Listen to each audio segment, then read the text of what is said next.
Dunia digital terus berevolusi dengan kecepatan yang belum pernah terjadi sebelumnya. Di tengah transformasi ini, bukti digital menjadi semakin kompleks, menuntut adaptasi cepat dari praktisi dan stakeholder forensik digital.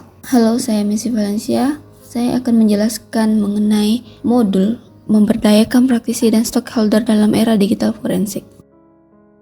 Karakteristik bukti digital modern.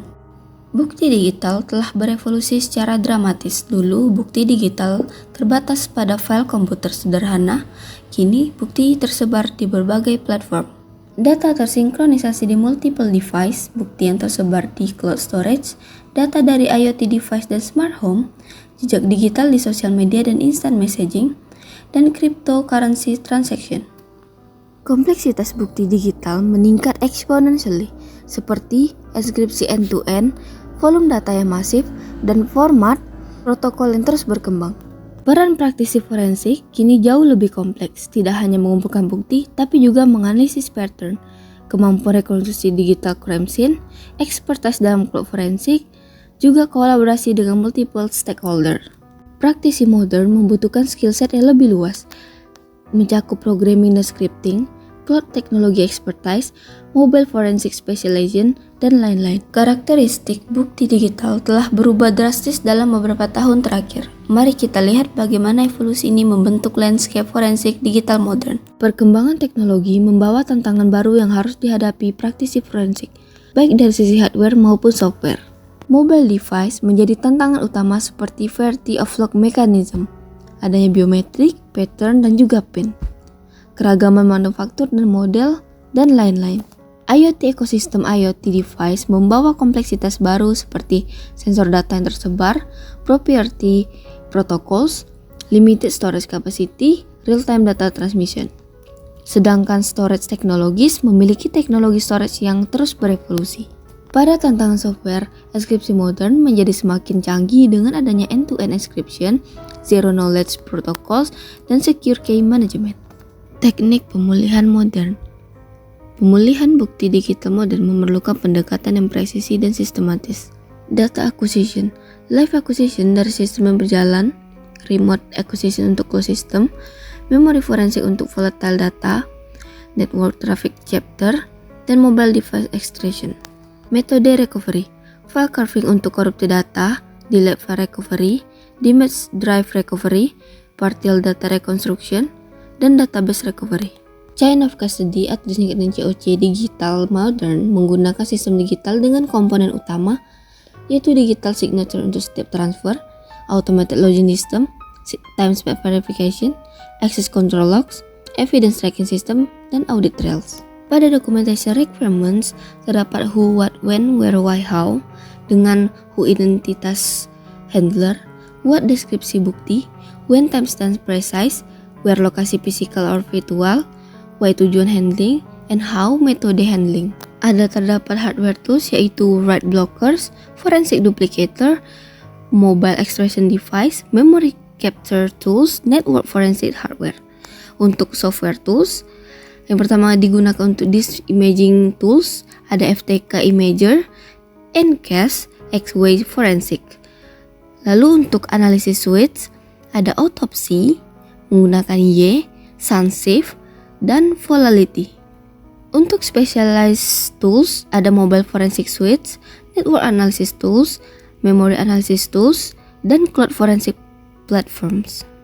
Kombinasi teknik, prosedur, dan tools yang tepat memastikan integritas bukti digital tetap terjaga. Kita masuk ke analisis dan media modern. Yang pertama, ada cloud forensik yang menghadirkan paradigma baru dalam investigasi digital. Adapun tantangan cloud, yaitu data tersebar di multiple server, virtualisasi kompleks, multi-tenancy issue, volatile data, dan API limitation.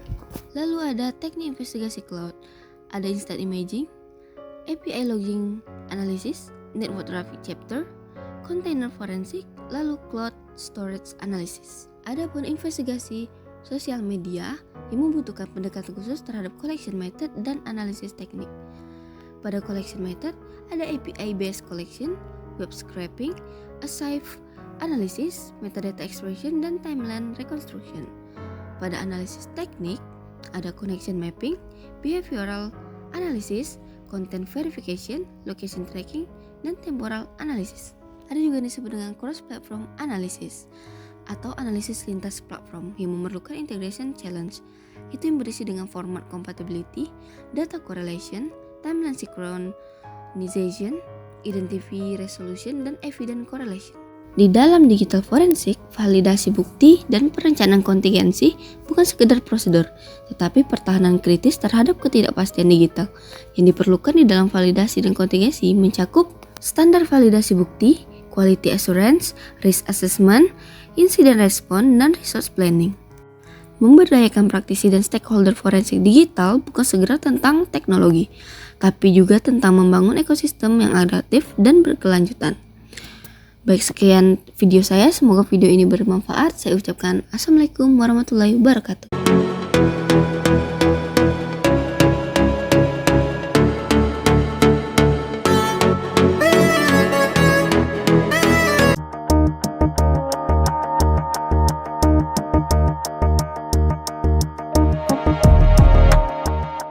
When you discover that your enterprise has been breached or has been a victim of cybercrime, your initial thoughts go to solving the immediate problem.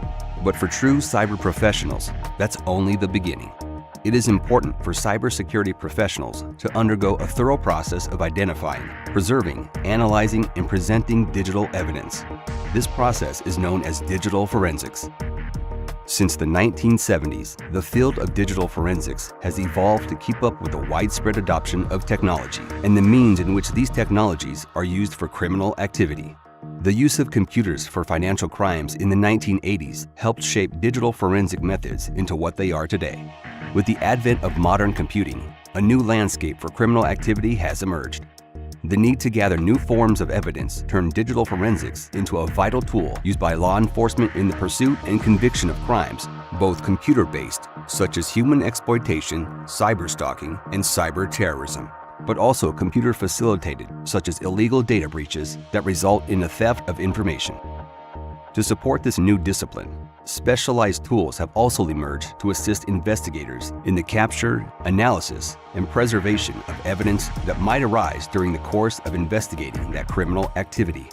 Any part of an enterprise system can be vulnerable to criminal activity, data theft, or unauthorized penetration. Forensic analysts must make sure to analyze storage media, hardware and operating systems, networks, and applications to locate the point of compromise. The mission criticality of the compromised application, system, or network determines the level of investigation. When conducting a forensic investigation, it is important to follow the digital forensic scientific process. This 8-step process covers the entire evidence gathering procedure, from data collection to examination and analysis to reporting. In the data collection phase, investigators obtain search authority, document the chain of custody, and hash and duplicate all evidence. In the examination and analysis phase, investigators validate their tools, perform analysis, and reproduce those methods and outcomes for assurance. The reporting phase is when conclusions are made and expert evidence or testimony is presented. Since investigators may be required to present evidence as part of expert testimony, using this scientific process increases the likelihood that any evidence found will be fully admissible in a court of law. Another important consideration for organizations, should they be the victim of a breach, is the possible mishandling of evidence by untrained staff. To mitigate this risk, an organization's evidence preservation considerations could involve bringing in either law enforcement or an external forensic specialist, should legal remedies such as criminal prosecution of the perpetrator be considered. Computer systems, networks, and mobile devices can all be utilized in or fall victim to a cyber attack. Each device type has different intrusion methods and requirements for evidence handling. This has led to the formation of 3 distinct branches of digital forensics. Computer forensics may rely on the need to create a disk image to preserve evidence, or virtual drives may be used to emulate an entire machine. Network forensics focuses on the monitoring and analyzing of computer network traffic. Mobile devices present their own unique challenges, due in part to memory volatility, as low-power DRAM used in smartphones can lose data when powered off. Thus, proper handling procedures and adherence to the documented chain of custody must be followed to protect and preserve such evidence. Regardless of where an attack occurs, the enterprise cybersecurity program should have policies that address all forensics considerations, such as contacting law enforcement, monitoring, and conducting regular reviews of forensic policies, guidelines, and procedures. This should take into account the need to preserve and maintain evidence, as well as other requirements such as accreditation. For example, in situations where cardholder data is involved, as well as the decision to involve outside specialists. When you discover that your enterprise has been breached, digital forensics can ensure that best practices are observed throughout the evidence gathering process. Without digital forensics, evidence can go unnoticed or become compromised, and systems may remain vulnerable to additional attacks. As cybercriminals get more sophisticated and data breaches become more damaging to enterprises, digital forensics and the digital forensics scientific process will continue to provide a means to bring cybercriminals to justice in our increasingly complex and fast-moving technological landscape.